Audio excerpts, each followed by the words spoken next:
In movies and money today, a film that is like something out of a comic book opens on the big screen this weekend. Here's a look at Glass.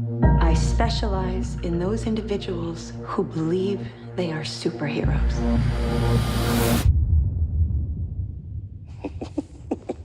Movie man Erik Childress joins us now. Hi, Angie.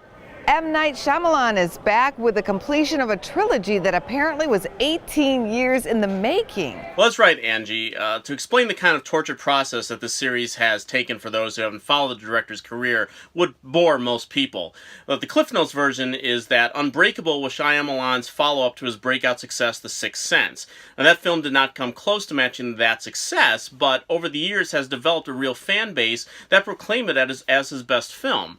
Now, in the midst of his career crashing, burning, and nearly being left for dead, he has had a couple of recent successes thanks to Blumhouse Productions, The Visit, and then Split, which ended with the surprise revelation that it was actually a sequel to Unbreakable with an appearance by Bruce Willis at the end. Now, if I was in the same boat as all these fans who had been waiting 15 years for an Unbreakable 2, I might have been giddy the way many comic book fans get at the post-credits cookies of every Marvel film.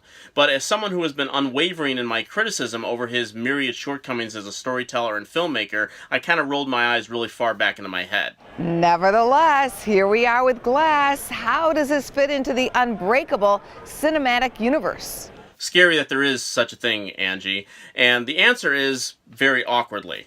And that is frankly being very kind. For years I've told you that I do not believe that M. Night Shyamalan has ever made a good movie, so if viewers want to take my thoughts with a grain of salt and a cup of water, feel free.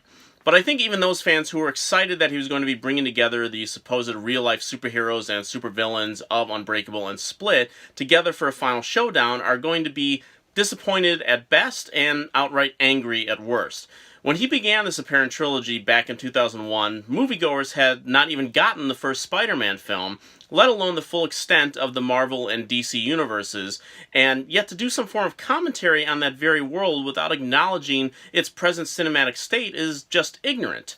But beyond just how uninvolving this entry is, the overwhelming feeling is that it is like you are listening to some snob tell you for 2 hours how wrong and misguided you are for liking comic books, while he still has the nerve to try to create a new mythology for you to follow.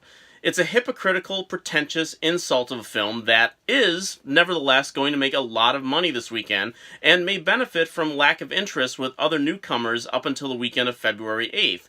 But like after The Village back in 2004, I suspect this could be the second time his supporters turn on him hard.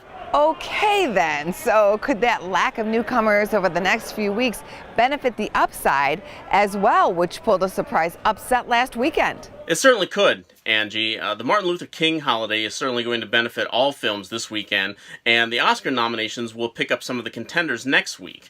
But the upside did surprise many last week, preventing the now billion-dollar Aquaman from taking the #1 spot for a fourth straight week.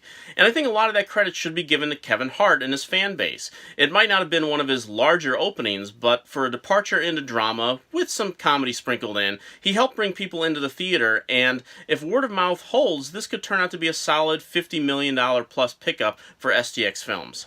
Thank you as always, Erik. We'll see you here next week. Thank you, Angie. Check out businessfirstam.com to find out where to see our entire show. And don't forget to like, follow, and share Business First AM.